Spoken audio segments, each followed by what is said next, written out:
Você já teve uma intoxicação alimentar. Talvez um frango mal passado. Um camarão que não estava tão fresco quanto parecia.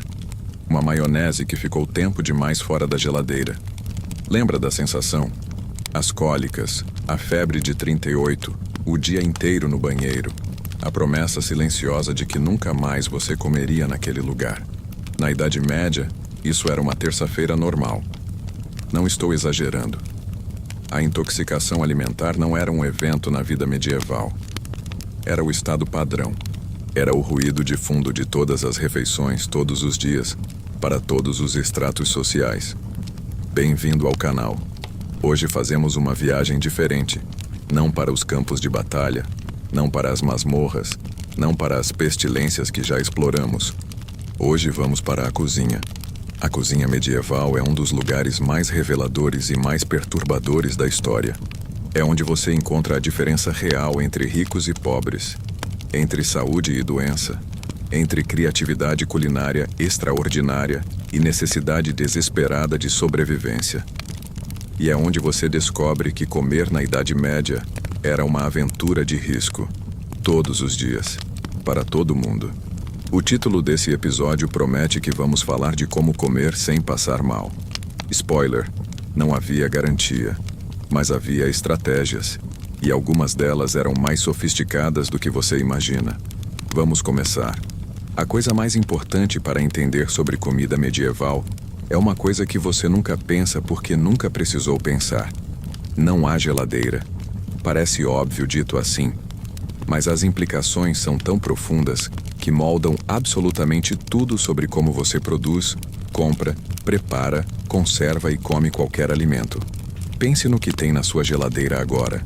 Sobras de ontem, leite que vai durar mais uma semana, queijo que vai durar mais um mês, carne que você comprou hoje e vai cozinhar amanhã, frutas que vão aguentar mais alguns dias. Tire a geladeira, tire o freezer, tire os enlatados, que dependem de tecnologia de pressão inventada no século XIX. Tire os conservantes artificiais. Tire a embalagem a vácuo. Agora pense em agosto. Calor de 35 graus. Você tem um pedaço de carne crua. Quanto tempo esse pedaço de carne dura antes de se tornar um perigo de saúde pública? Horas. Poucas horas. Era com essa realidade que toda pessoa medieval, do camponês mais pobre ao rei mais rico, acordava todos os dias. A guerra contra a deterioração dos alimentos era a guerra mais constante e mais crucial de toda a Idade Média. Mais constante que qualquer guerra militar. Mais consequente que qualquer conflito político. E as armas nessa guerra eram sal, fumaça, vinagre, mel, gordura, especiarias, fermentação e rezar muito. O sal era poder, não metaforicamente. Literalmente. O controle sobre o sal era controle sobre a alimentação. E controle sobre a alimentação era controle sobre a vida.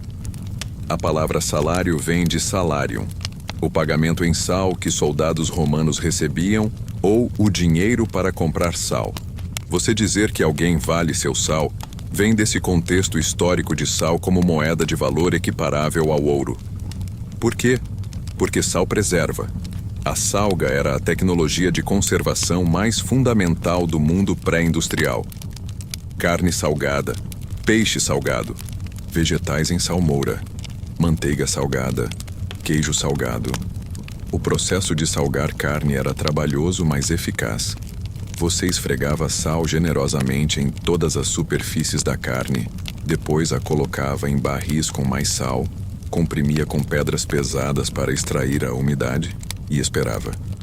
A carne podia durar meses. O resultado tinha uma relação distante com o que chamamos de carne hoje. Era dura, era salgada ao ponto da agressão, e tinha uma textura que requeria horas de cozimento para amolecer suficientemente para ser mastigável. Mas existia. E existir na Idade Média era o critério principal. O peixe salgado e seco, bacalhau, arenque, era a proteína animal mais acessível para as classes mais pobres e para populações distantes do mar. O bacalhau seco podia durar 1 ano ou mais. Podia ser transportado por longas distâncias. Podia ser cozido de múltiplas formas. Portugal e a Noruega construíram impérios parcialmente sobre o bacalhau seco. A pesca do bacalhau nas águas do Atlântico Norte era uma operação industrial muito antes da era das máquinas. O problema do excesso de sal, os rins, a dieta medieval de classes que dependiam fortemente de alimentos salgados, criava carga renal significativa. Havia uma prevalência de pedras nos rins e problemas renais que os médicos medievais notavam sem entender completamente a causa. O sal conservava a comida e eventualmente prejudicava quem a comia. Era um custo que ninguém calculava porque não havia alternativa. O pão era a base de tudo. Para todas as classes em toda a Europa medieval, o pão era o alimento central. Mas o pão medieval não era o pão que você conhece. Era uma família inteira de produtos radicalmente diferentes, dependendo de onde você estava na hierarquia social. No topo, pão de trigo branco, feito de farinha de trigo finamente moída e peneirada, branca macia. Era caro porque o trigo era mais caro que outros grãos e porque a moagem fina requeria mais trabalho e equipamento melhor. No meio, pão de trigo mais grosso, com farelo incluído. Mais escuro, mais denso, menos saboroso pela lógica do gosto treinado nas classes superiores. Mas nutritivamente superior ao pão branco, o farelo contém fibras e vitaminas que a farinha refinada perde. Na base, pão de centeio, de cevada, de aveia, de ervilha. Qualquer grão disponível, frequentemente uma mistura do que havia. Denso, escuro, azedo de fermentação longa, com uma dureza que requeria dentes saudáveis ou o hábito de molhar em líquido antes de comer. E havia o pão tão velho que já estava duro como pedra, que não era descartado, mas usado como prato. O trencher era uma fatia grossa de pão de vários dias que servia de prato individual para as refeições. A comida quente era colocada sobre o trencher, que absorvia os sucos e molhos. Ao final da refeição, o trencher encharcado era comido, ou dado aos pobres à porta, ou aos cães. Era uma solução elegante para dois problemas ao mesmo tempo: falta de louça e desperdício de pão velho. E o problema do ergo, que já discutimos em outro episódio, aparece aqui de novo, porque o pão de centeio era o veículo principal. O fungo Claviceps purpurea contamina o centeio e produz substâncias quimicamente relacionadas ao LSD. Aldeias inteiras podiam ser acometidas simultaneamente. Alucinações, convulsões, a sensação de queimação nos membros que a Idade Média chamava de fogo de Santo Antão. Você comia pão, parecia normal. E então o dia ficava muito estranho. Carne era status. A quantidade de carne que você comia sinalizava onde você estava na hierarquia social, com uma precisão que qualquer observador medieval podia ler imediatamente. O nobre rico comia carne em toda a refeição principal. Variedade: boi, carneiro, porco, veado, javali, lebre, coelho, fazão, codorna, cisne, garça. Qualquer animal que suas terras e privilégios permitissem caçar ou criar. O camponês comia carne raramente. Um porco abatido no outono, abate que era o evento mais importante do calendário alimentar da família, precisava durar o inverno inteiro e parte da primavera. Nada era desperdiçado. O sangue virava chouriço, os pés e as orelhas viravam gelatina, os intestinos viravam tripas. A gordura era armazenada para cozinhar e para impermeabilizar couro. A ideia de descartar qualquer parte do animal seria incompreensível para um camponês medieval. O nariz a rabo que chefes modernos celebram como tendência gastronômica era simplesmente sobrevivência. Mas a carne, independente da classe, carregava riscos que não existem com a mesma intensidade hoje. Sem refrigeração, a carne que não era consumida imediatamente ou salgada imediatamente começava a se deteriorar. E carne deteriorada era servida mesmo assim, porque descartar comida era luxo que poucos podiam pagar. As especiarias, frequentemente citadas como responsáveis por mascarar o cheiro de carne podre, têm uma história mais complicada. Alguns historiadores argumentam que a narrativa de especiarias como cobertura de deterioração é exagerada. Carne verdadeiramente podre não é mascarada por especiarias. é simplesmente perigosa de qualquer forma. O que as especiarias faziam, além de dar sabor genuíno, era ter propriedades antimicrobianas reais. Canela, cravo, alho, cebola têm efeitos bacteriostáticos documentados. Não eram suficientes para salvar carne seriamente deteriorada, mas podiam retardar o processo em carne que estava começando a virar. Era empírico, não científico. As pessoas não sabiam por que funcionava. Sabiam que funcionava melhor do que não usar. As especiarias merecem um bloco inteiro, porque sua importância para a história medieval vai muito além da culinária. Pimenta do reino, noz moscada, cravo, canela, gengibre, açafrão, cardamomo. Essas palavras hoje evocam o corredor de especiarias do supermercado. Produtos baratos, acessíveis, que qualquer um compra sem pensar muito. Na Europa medieval, eram literalmente mais caras que prata. Em alguns momentos e lugares, mais caras que ouro. Por quê? Porque vinham de longe. Muito longe. A pimenta do reino vinha da Índia. A noz moscada vinha das Ilhas Molucas, no atual Indonésia. O cravo também. A canela vinha do Ceilão, atual Sri Lanka. O açafrão vinha do Mediterrâneo Oriental. Para chegar à Europa, essas especiarias passavam por redes de comércio intermediárias que cada uma adicionava seu markup. Mercadores árabes, persas, venezianos, cada um com sua margem de lucro. Ao final da cadeia, a pimenta que havia sido colhida por trabalhadores miseráveis no sul da Índia chegava a uma mesa parisiense pelo preço de uma joia. É literalmente por isso que as grandes navegações aconteceram. Portugal, Espanha e depois os demais poderes europeus não estavam buscando ouro abstrato. Estavam buscando uma rota direta para as especiarias que eliminasse os intermediários muçulmanos e venezianos. Vasco da Gama chegou à Índia em 1498. Colombo tentou chegar às especiarias pelo oeste e topou com as Américas no caminho. A história moderna foi alterada porque as pessoas queriam pimenta mais barata. Na mesa medieval, as especiarias eram demonstração de riqueza, tanto quanto tempero. Um banquete com pimenta em abundância comunicava poder financeiro da mesma forma que uma adega cheia de vinho importado comunicava hoje.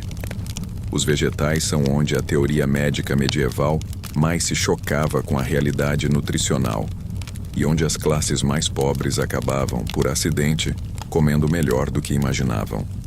A medicina humoral, baseada em Galeno e Hipócrates, classificava todos os alimentos em termos de qualidades: quente, frio, seco, úmido. Os vegetais eram geralmente classificados como frios e úmidos, e havia uma teoria de que alimentos que cresciam perto do chão ou sob o chão eram inferiores, mais adequados para camponeses.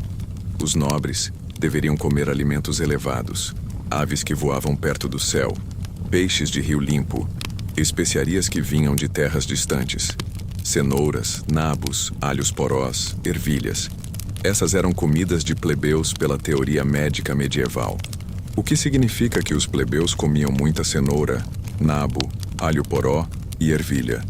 E com isso, involuntariamente, ingeriam vitaminas, minerais e fibras que os nobres em suas dietas de carne e pão branco não tinham. A história da nutrição medieval é parcialmente a história de como as pessoas mais desprezadas socialmente eram, em termos de micronutrientes, melhor nutridas do que seus superiores. A escorbuto, a deficiência de vitamina C que mataria marinheiros europeus no século XVI, era menos comum entre camponeses que comiam vegetais frescos do que entre nobres que comiam principalmente carne. A cebola e o alho merecem menção especial. Eram onipresentes em toda a culinária medieval, de todas as classes. Baratos, duráveis, nutritivos, com propriedades antimicrobianas reais. O alho tem ação bactericida documentada. Não o suficiente para ser antibiótico, mas suficiente para fazer diferença no ambiente microbiológico da comida e do intestino. A Igreja Católica, sem intenção específica de influenciar a nutrição, criou uma das mais importantes políticas alimentares da Idade Média: Os dias de abstinência de carne. A regra era: nada de carne de animais terrestres em determinados dias. Em alguns cálculos, quase metade dos dias do ano eram dias sem carne. Isso significava que toda a Europa medieval precisava de fontes alternativas de proteína em escala massiva durante metade do ano.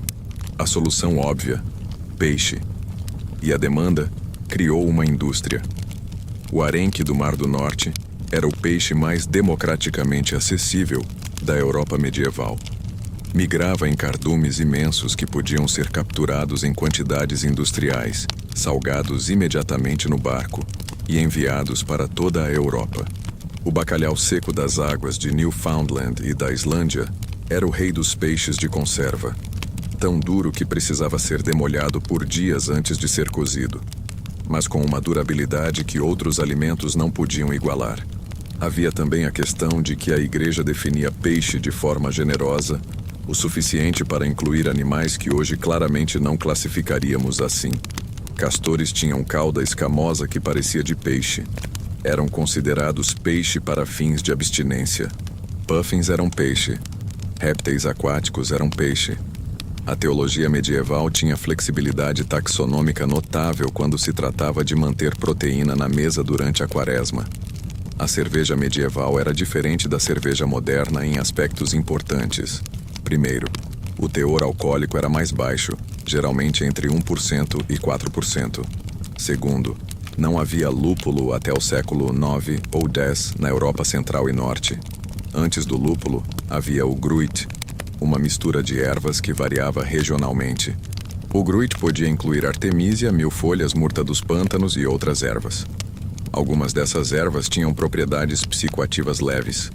A cerveja de gruit era levemente diferente de efeito da cerveja de lúpulo. Os monastérios foram centros cruciais de produção cervejeira porque tinham os recursos, a organização e o interesse religioso.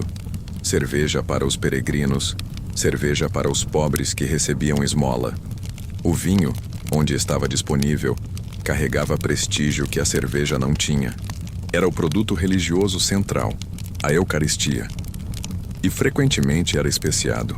O hipócras era vinho com mel e especiarias, a bebida de prestígio dos banquetes medievais. O açúcar chegou à Europa medieval vindo do mundo árabe, que o havia herdado da Índia.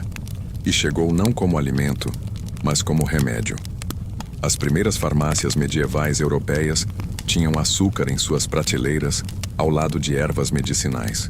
O açúcar era prescrito para doenças respiratórias, para problemas digestivos, como adoçante de remédios amargos. 1 quilo de açúcar branco refinado no século XIII custava o equivalente a talvez uma semana de salário de um artesão qualificado. Era produto de luxo absoluto. Os banquetes reais medievais terminavam com subtleties, esculturas elaboradas feitas de açúcar temperado, representando castelos, animais, cenas bíblicas. Era culinária como arte monumental comestível. E havia o mel, o açúcar do povo, mais acessível que o açúcar cana produzido localmente com propriedades conservantes reais. O mel não estraga. Mel encontrado em tumbas egípcias de 3.000 anos atrás ainda era comestível. Para o camponês medieval, o mel das colmeias era o único adoçante acessível, o ingrediente do hidromel, o preservativo para frutas e uma medicina para feridas. Aplicado topicamente, o mel realmente tem propriedades antibacterianas. No palácio ou no castelo grande, a cozinha era uma operação industrial separada do resto da construção, intencionalmente porque o risco de incêndio era enorme. Havia fogareiros imensos queimando lenha ou carvão continuamente, caldeirões de ferro de centenas de litros pendurados em correntes sobre o fogo. Assadores rotativos onde crianças eram empregadas para girar o mecanismo durante horas enquanto a carne assava. Os meninos de assador eram uma categoria profissional reconhecida. Giravam a manivela do espeto por horas, no calor intenso da lareira, respirando fumaça.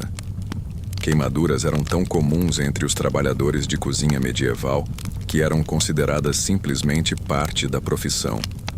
Na casa do camponês, a cozinha não existia como espaço separado. Havia uma lareira central num único cômodo, onde toda a vida acontecia.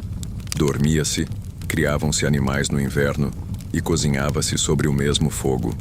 E havia a questão da higiene na preparação dos alimentos. O mesmo toco de madeira onde você cortou a carne crua era usado para cortar o pão. A mesma faca. As mesmas mãos que haviam manejado a carne iam diretamente para a massa. Não por descuido, por ausência total do conhecimento que tornaria isso reconhecível como problema. Vamos falar sobre a comida em si, o que acabava no prato. Comecemos com o pottage, um dos alimentos mais onipresentes da Idade Média europeia. Era, essencialmente, caldo grosso. Legumes, ervas, às vezes cereais, cozidos longamente em água até virar uma sopa espessa. Em versões ricas, havia pedaços de carne. Em versões pobres, havia principalmente o que havia no jardim. Era simples, era barato, era nutritivo de forma básica, e provavelmente era a refeição mais frequente da maioria dos europeus medievais. Para os ricos, havia as carnes assadas e guisadas que os livros de culinária medievais documentam com exuberância. O Forme of Cury, compilado pelos cozinheiros de Ricardo II da Inglaterra no final do século XIV, tem receitas de complexidade que rivalizam com a culinária profissional moderna. Blancmange. Não a sobremesa moderna, mas um prato medieval de frango desfiado cozido em leite de amêndoa com açúcar, arroz e especiarias. Elegantíssimo, incrivelmente caro, absolutamente inacessível ao camponês. E havia os banquetes reais com suas construções absurdas. Porcos recheados com pombos recheados com gansos recheados com codornas. Animais inteiros revestidos de folha de ouro comestível. Pastéis gigantes que, quando abertos, liberavam pássaros vivos ou músicos. Era culinária como teatro. A comida como declaração de poder. Os monastérios foram, paradoxalmente, os centros mais avançados de conhecimento culinário e nutricional da Idade Média. Os monastérios desenvolveram jardins de ervas medicinais e culinárias que eram simultaneamente farmácia e despensa. Faziam queijo. O queijo monástico europeu não é acidente. É o resultado de séculos de experimentação sistemática. Queijos famosos têm origem monástica. Munster, Port-Salut, Comté. Faziam cerveja. Os monastérios foram centros de experimentação cervejeira que produziram tradições que sobrevivem até hoje. As cervejas trapistas belgas, feitas por monges, são algumas das mais respeitadas do mundo. Preservavam receitas. Os scriptoria monásticos copiavam não apenas textos sagrados, mas textos de medicina, de agronomia e de culinária. Muito do nosso conhecimento da culinária romana antiga chegou até nós através de cópias monásticas medievais. Voltamos ao tema do título, porque toda essa discussão leva de volta à pergunta fundamental: como você comia sem passar mal? Resposta honesta: frequentemente você não conseguia. A intoxicação alimentar medieval era tão onipresente que os médicos da época desenvolveram um vocabulário específico para diferentes tipos de mal-estar digestivo, sem entender que a maioria era causada por contaminação bacteriana. As verdadeiras causas: Salmonella E. coli, Listeria, Campylobacter, Staphylococcus aureus, não seriam identificadas por mais de 350 anos após o fim da Idade Média. Algumas práticas medievais eram eficazes por razões que ninguém entendia. Cozinhar carne longamente matava patógenos. Fermentar vegetais criava um ambiente ácido onde bactérias perigosas não sobreviviam. Adicionar vinagre a preparações tinha efeito bactericida real. Outras práticas eram ativamente prejudiciais. Guardar comida em recipientes de chumbo, por exemplo. O chumbo não contamina comida de forma imediata e óbvia. Contamina de forma lenta e acumulativa, causando envenenamento crônico, que se manifesta como sintomas variados e confusos. Algumas mortes de personalidades medievais que a história atribui a doenças misteriosas podem ter sido envenenamento crônico por chumbo, de utensílios, de recipientes de vinho, de tintas usadas em utensílios domésticos. Temos sorte. Livros de culinária medievais sobreviveram. O Viandier de Taillevin, atribuído ao mestre cozinheiro Guillaume Tirel, que cozinhou para vários reis franceses no século XIV. É um dos documentos culinários mais importantes do período. Taillevent não era simplesmente cozinheiro. Era um dos homens mais importantes da corte francesa, um artista cujo meio era a comida. O Forme of Curry inglês tem 196 receitas. Algumas são surpreendentemente modernas na lógica, se não nos ingredientes. Há uma receita de macarrão que é claramente macarrão. Há tortas.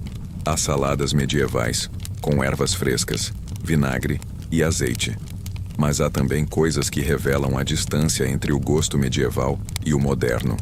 Há receitas que combinam carne com frutas e açúcar de formas que hoje separamos em prato principal e sobremesa. Há preparações com uma quantidade de especiarias que hoje acharíamos excessiva. O gosto é construído culturalmente.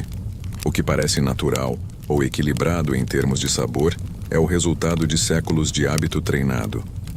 O medievalista que acha nossa culinária estranha e insossa seria tão correto quanto o moderno que acha a culinária medieval excessivamente especiada.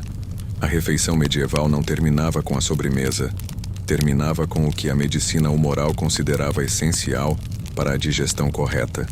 Depois de comer, você bebia hipocras, o vinho especiado com mel, ou comia confites, especiarias cobertas de açúcar que eram servidas no final da refeição como digestivos. Os confites medievais, sementes de anis, pedaços de gengibre, cascas de limão cristalizadas, eram a versão da época dos nossos digestivos pós-refeição e tinham base empírica real. Algumas dessas especiarias têm efeitos documentados na motilidade intestinal e na redução de gases. Havia também o movimento prescrito.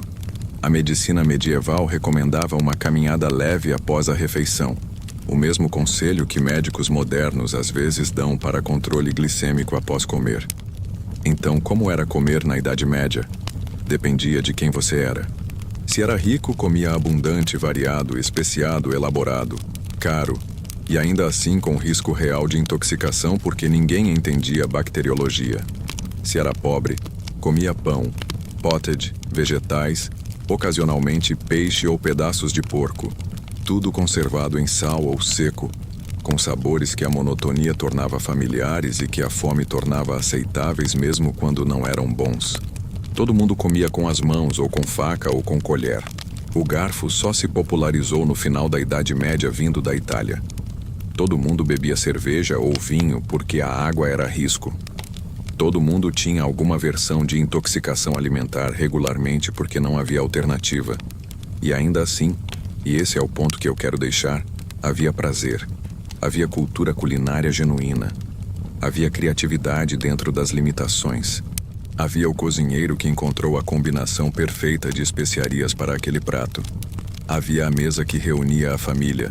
Havia os banquetes que eram simultaneamente política e arte. A comida humana nunca é apenas nutrição. É cultura, é identidade, é memória, é afeto. Isso era tão verdade em 1250 quanto é hoje. A diferença é que em 1250, qualquer refeição podia ser sua última sem que você soubesse porquê. E em 2024, você pode descobrir o porquê em 72 horas após mandar uma amostra para o laboratório. Esse conhecimento de que existe um porquê, que pode ser identificado, que pode ser prevenido, é um dos maiores presentes que a ciência nos deu. E como todo presente que sempre tivemos, é fácil esquecer que um dia ele não existia. Da próxima vez que você abrir a geladeira e pegar sobras de ontem sem pensar duas vezes, pense no camponês medieval calculando se o resto do porco ainda estava bom. E seja grato. Obrigado por ter ficado até o final. Inscreva-se no canal. A história continua, e ela sempre tem algo a nos ensinar sobre o que tomamos por garantido. Até a próxima.